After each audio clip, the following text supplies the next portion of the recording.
Assalamualaikum warahmatullahi wabarakatuh. Tiga pemateri tadi yang sudah kita dengar dan sudah memaparkan. Pertanyaan kepada Profesor Dr. Muslim,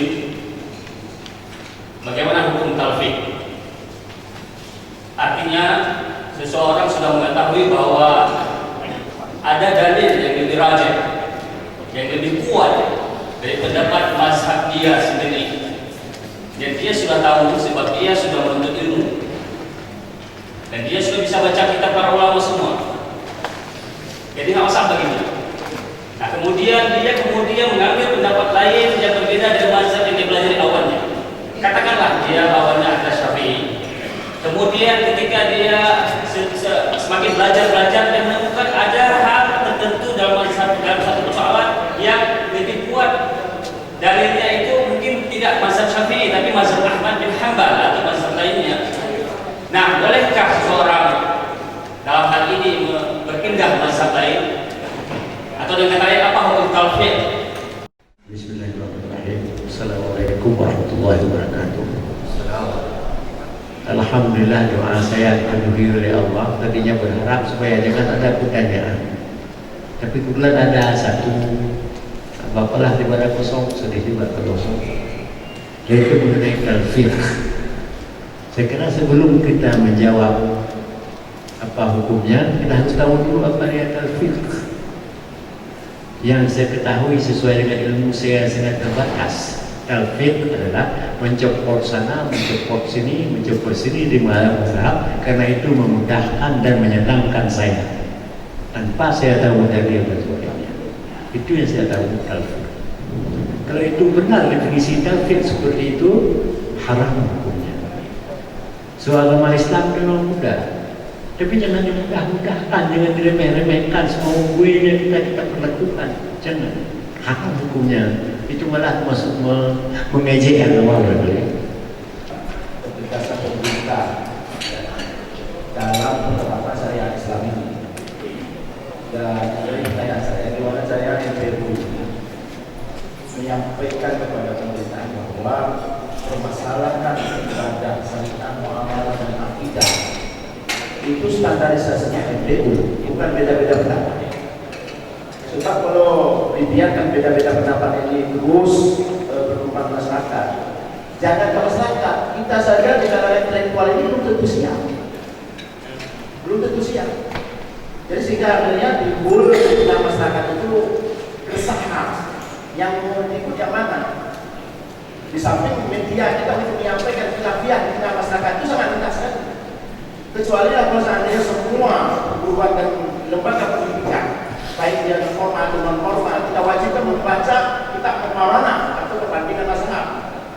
Jadi sekira ini perlu sebuah ketegasan dari kita, khususnya NU yang sifatnya mengikat pemerintahan Aceh ini, sehingga akhirnya merumuskan dan mengeluarkan sebuah keputusan tentang ibadah syariat muamalah ini memang standarnya apa, sehingga tidak ada kacauan. Ya ada pun nanti yang sifatnya kecil, masalah yang khilafiyah yang jauh sekali itu ya dirumuskan belakangan. Tapi yang jelas kaidah umumnya, mazhab yang tertentu, aliran yang tertentu harus ditegaskan dari MPU saya kira.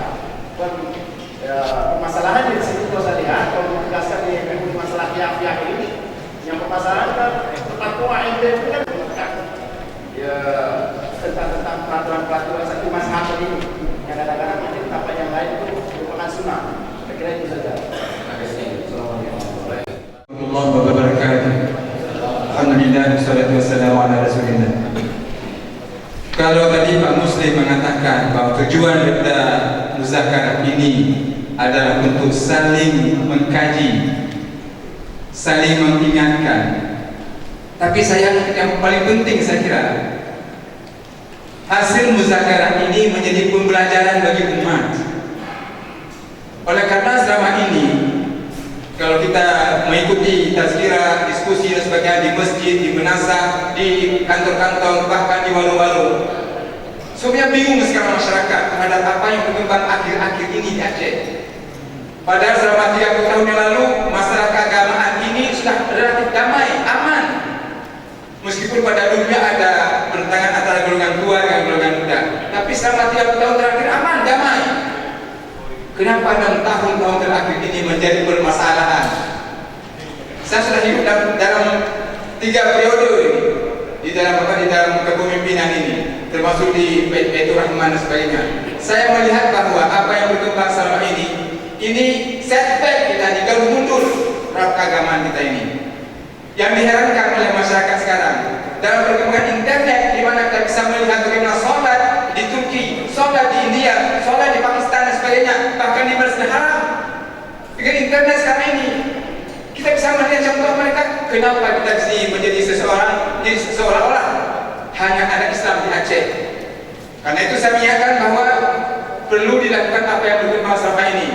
Think globally, act locally. Kita berpikir pendunia, kita berpikir mengenai masalah agama ini. Tidak hanya terpaku pada masalah di Aceh saja. Karena itu saya usulkan, kalau boleh, masalah-masalah furu'iyah, ijtihadiyah ini, ada semacam MPU ini mengirim ulama-ulama terkemuka ke beberapa daerah melihat bagaimana perkembangan tentang furu'iyah, ijtihadiyah ini di tempat-tempat lain, sehingga mereka bisa menerapkan bahwa mestinya kita damai dalam melaksanakan masalah-masalah keagamaan ini. Ini yang paling penting saya lihat. Karena itu saya menginginkan agar ada sesuatu yang sangat positif yang dihasilkan dari muzakarah ini, sehingga masyarakat bisa menjadi damai kembali.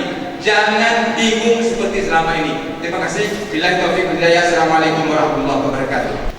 Kemudian saya ingin tambahkan sedikit tentang pertanyaan abang saya, Pak Azhar. Bukan pertanyaan, ada harapan. Beliau mengharapkan bahwa muzakarah kita ini dapat melahirkan suatu kesimpulan yang positif bagi masyarakat kita, paling kurang bagi masyarakat Aceh, kalau boleh bagi masyarakat internasional sekalipun. Saya kira beliau juga ikut merumuskan sesuatu yang amat positif sebelum ini. Pada saat beliau, dan terima kasih banyak sekali beliau telah berjuangkan sehingga kanun-kanun syariat banyak berkembang, berlaku sampai sekarang. Di antaranya itu dalam kanun nomor 8 tentang pokok-pokok syariat, Pak Azhari sendiri ikut merumuskan dalam kanun tersebut. Kira-kira bunyinya begini: akidah di Aceh hanyalah ahlu sunnah wal jamaah, dan dalam amaliyahnya adalah mazhab Syafi'i. Nah, itu yang perlu kita golkan sekarang kalau beliau mengharapkan supaya ada sesuatu menjadi pegangan. Tapi kalau sudah dipegang, selesai masalah. Kalau ada tren-tren nongkrong dan sebagainya, itu kita rujuk kembali. Berarti sudah juga ada saja perbedaan-perbedaan pendapat. Terima kasih, Pak.